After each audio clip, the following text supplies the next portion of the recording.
carrying armfuls of flowers and went to decorate the graves. Interesting that there would be a tie back to Hudson with that song with John Brown. Most importantly, whether Charleston's Decoration Day was the first is attended by Charleston's black community. Mike. AJ, Mike. We'll continue on. This is why you moved in closer so you can hear this. Okay. Most importantly, 2 weeks prior to the ceremony, the former slaves and workmen exhumed a mass grave of 240 Union soldiers and officers. They then took those remains and buried them in individual graves with honors. Now, each soldier was given a proper burial.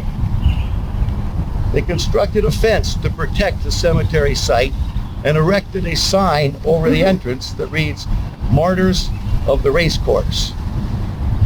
The dead prisoners of war at the racetrack must have seemed especially worthy of the honor that former slaves had in treating their remains, because there was a tie between the slaves at that time and the Union officers and soldiers, because both suffered imprisonment and mistreatment by their captors.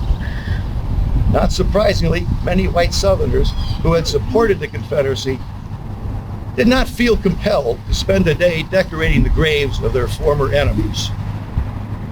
I can understand that, being in the military. But in the following years, it was the African Americans in the South who perpetuated and kept alive the Memorial Day tradition at that time. Now, my generation, probably some of you, grew up listening to the radio and listening to Paul Harvey, the commentator, who at the end of his specials would say, "And now you know the rest of the story." Well, now you two know the rest of the story about Memorial Day.